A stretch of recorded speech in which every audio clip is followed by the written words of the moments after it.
Dans un livre qui vient de paraître, l'écrivain et journaliste malien Adam Thiam décrit sans complaisance les enjeux et les dangers liés à la montée du phénomène djihadiste dans les régions du centre du Mali. Présenté à Bamako le 23 mars 2017, au cours d'une conférence de presse, ce livre évoque l'influence grandissante d'Amadou Koufa et analyse les raisons à l'origine de la multiplication des conflits intercommunautaires. Ce travail d'investigation a été réalisé avec le soutien du Centre pour le dialogue humanitaire et avec le concours financier de l'ambassade du Danemark. Le Centre pour le dialogue humanitaire Centre HD est aujourd'hui l'une des organisations de médiation de conflits les plus influentes au niveau international. Son objectif est d'intervenir en tant que médiateur afin de diminuer les souffrances des individus et des populations pris dans les conflits. La situation au centre du Mali est longtemps restée inconnue du grand public et se trouve occultée par la concentration des efforts pour la résolution de la crise au nord du Mali. Or, depuis le déclenchement de cette crise en 2012, certaines populations des régions centrales de Mopti et de Gao, singulièrement les communautés Peul, aspirent à plus de reconnaissance de la part des autorités nationales, d'où cette installation de violence armée sur cette partie du territoire caractérisée par des assassinats ciblés, par des conflits intercommunautaires, mais aussi par des attaques contre les forces nationales et étrangères. Dans son livre, Adam Thiam présente un tableau sombre de la situation sécuritaire au centre du pays. Pour lui, cette dégradation résulte de la négligence coupable de l'ensemble des communautés locales sous le regard passif de l'État central et aussi de la communauté internationale.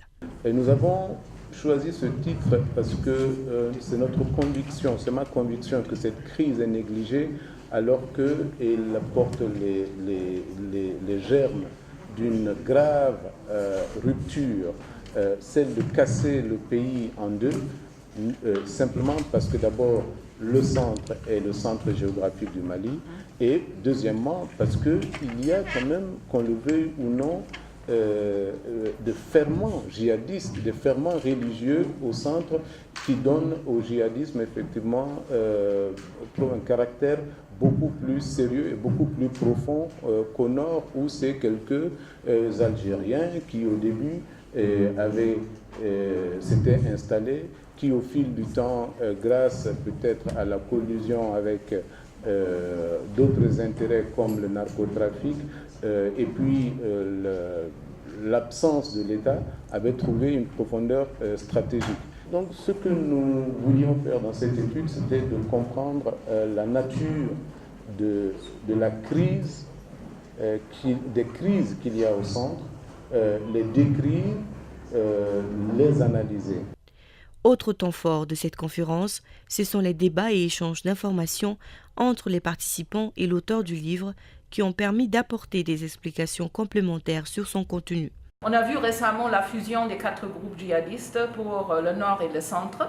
Je voulais savoir quelle est votre impression, l'impact de cette fusion, pas seulement pour le centre, mais je crois que ça c'est une question sur le futur du pays.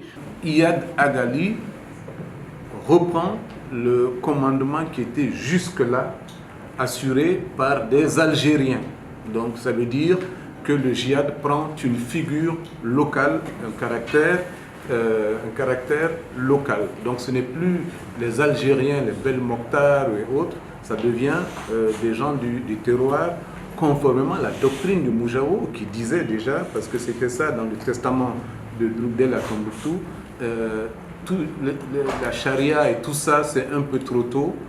Essayer de conquérir leur cœur, essayer de répandre le mouvement, et puis tout ça viendra après.